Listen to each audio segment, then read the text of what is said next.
Mapagpalang araw sa lahat. Nandito po ako sa Mitsukoshi at ang review po natin. Ito po yung ADV ng Euromotor. Guys, so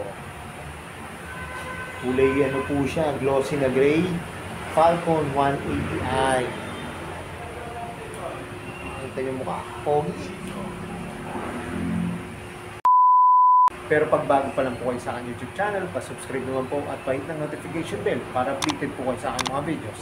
Tara guys, simulan natin ito review.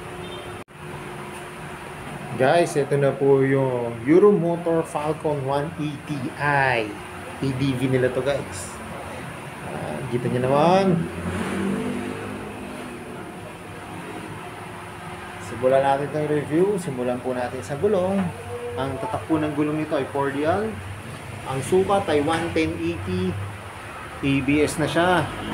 Yan, ganda po yan. Yung kanyang front shock po ay matte gray. Ito po yung kanyang disc. Ganda po. Ganda ng design. Oh. Ito po yung kanyang brake caliper, matte black. Saka syempre sa headlight po, napaka-pogi po ng headlight dito. Yung mukha pa lang. Saka yung mukha ng motor, oh. Laki po ng visor niya, tinted na black. Yung kanyang headlight po, LED. Pati po yung kanyang park light. Yung kanyang signal light po, yan, LED rin po. Kabila. Ang likod na gulong naman po, ang sukat nito ay 130/70/13 po. Guys, so kagandaan nito, disc brake na yung likod. Saka syempre, oh, kita nyo naman yung kanyang rear shock. Oh. Matte black. May decal siya rito na Euro. Pero pwede nyo naman tanggalin to guys. Kung hindi nyo siya type, pwede nyo tanggalin. Saka ito nga pong decal siya rito na ADV, pwede nyo rin pong tanggalin. Yung taillight niya po, LED. Pati magkabilang signal light ay LED rin po. Ito po, may reflector po siya dito sa likod para kita pag sa gabi. At may ilaw po para kita yung ating plaka.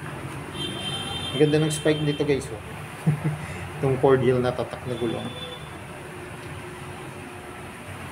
Ito po yung kanyang crankcase.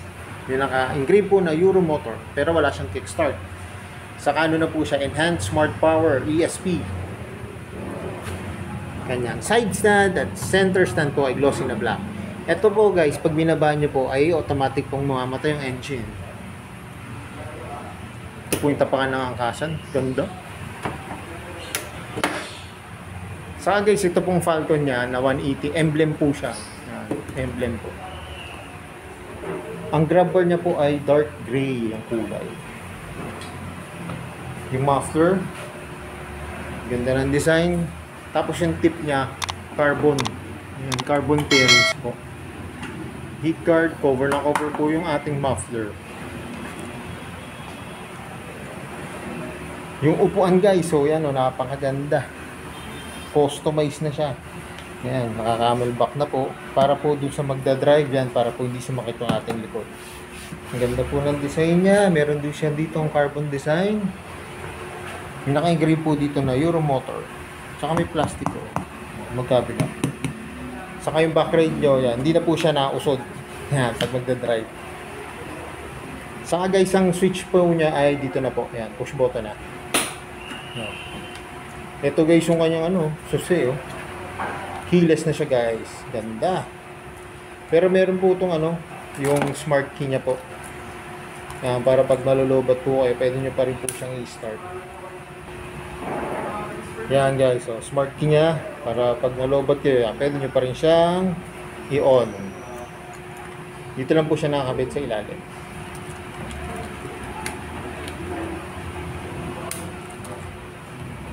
Tignan natin yung kanyang new box. Yan, ang ganda po, malaki po, spacious.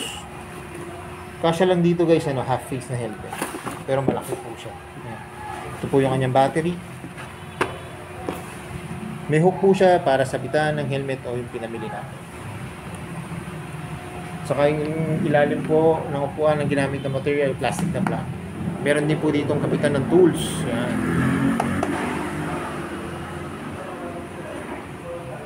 Ito naman po yung kanyang fuel. Yan, dito rin po yung kanyang bukasan. Oh, ang lalim po nung ano niya, oh. Yung kanyang gas tank. Ito yung kanyang gas cover.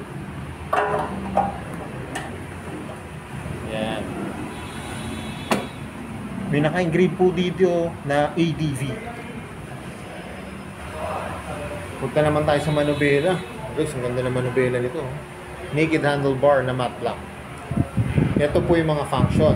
Passing light, high and low, hazard, signal. Pwede nyo rin pong i-off yung signal. Busina, kill switch, park light, electric start. Yung throttle niya, butong po. Pati yung kanyang brake lever. Saka guys, ito po yung sa menu niya po pag may adjust po kayo. Yan. Ito po yung kanyang gauge panel, digital na po yan. Saka yung kanyang footboard. Oh. Spacious din naman po. Yung pako po, 8.5. Yeah, maluwag din naman po. Kung ang driving position nyo, yung nakaganyan po, o pwede rin po yung nakaganyan. Saka guys, may rubber po yan, hindi pa lang po nakikakapit. Ito po yung kanyang remote. Yan po yung mga function sa susi. Pag i-alarm nyo po, pag i-ano nyo po, start, alarm, tapos yung ilalak nyo po yung inyong motor. Saka dalawa na po siya agad.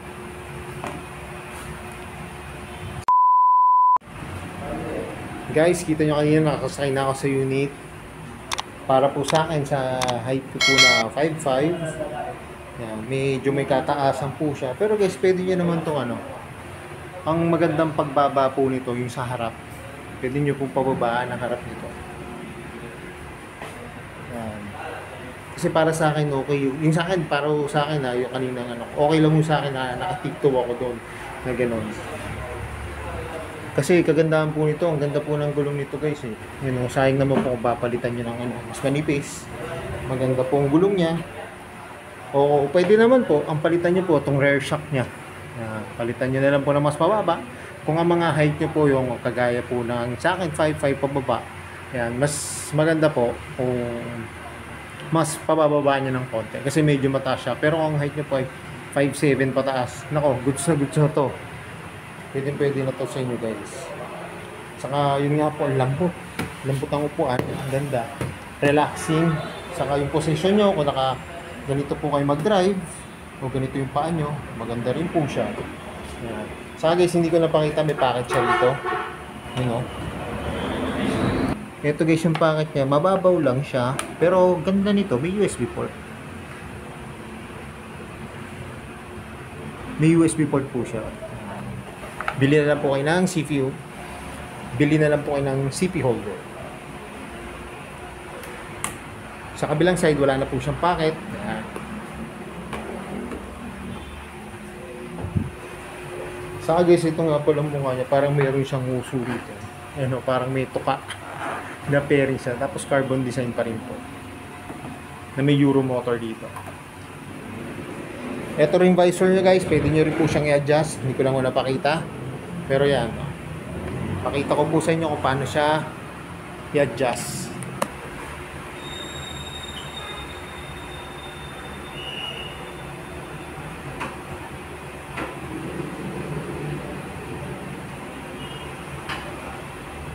Yan guys, so pwede nyo siyang i-adjust mo kung gusto nyo yung nakaangat siya o pwede mo.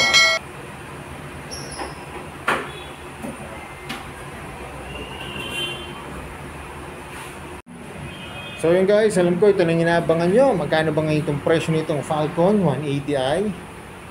Kaya pag naghanap kayo ng ganitong adventure bike, mas maganda to guys, makita nyo ng actual, saka makita nyo yung presyo. Tara, tignan natin yung price. Guys, ito pong Falcon 180i, yan po yung kanyang cash price, 129,900. Ang kanyang down payment po ay 10,000. Ito po yung kanyang terms. Pag kukunin niyo po siya ng 6 months, 23,680 pesos. Pag 12 months, 12,914 pesos. Pag 18 months, 9,325 pesos. 24 months, 7,531 pesos. 30 months, 6,454 pesos. Pag 36 months naman po, 5,736 pesos. Kaya guys, kung naghahanap po kayo ng adventure bike na mataas ang CC, guys, oh, pwede ito. Oh, Falcon 180i. Kita nyo naman, oh. Ang ganda ng design, ang ganda ng mukha, ang ganda ng forma. Pero guys, mas maganda to kung mapupuntahan nyo po, mas ma-appreciate nyo po yung yun. Saka guys, ang kulay po nito, meron siyang glossy na gray saka pearl white. Yan, nakita ko po yung pearl white dito. So yun guys, hanggang dito na lang. Kung bago lang po kayo sa aking YouTube channel, pa-subscribe naman po at pa-hit ang notification bell para updated po kayo sa aking mga videos. At salamat nga po pala sa Mitsubishi, pati po sa Euromotor, at nare-review ko po yung mga motor ko. Yan guys, yung ADV, ang ganda nito. Ganda. More says to come, ang gaya na lagi po sinasabi. Ingat po palagi, ride safe always, and God bless po. Like and share na rin po na aking mga videos. At lagi natin tatandaan, mahal tayo ng Diyos. Bye-bye!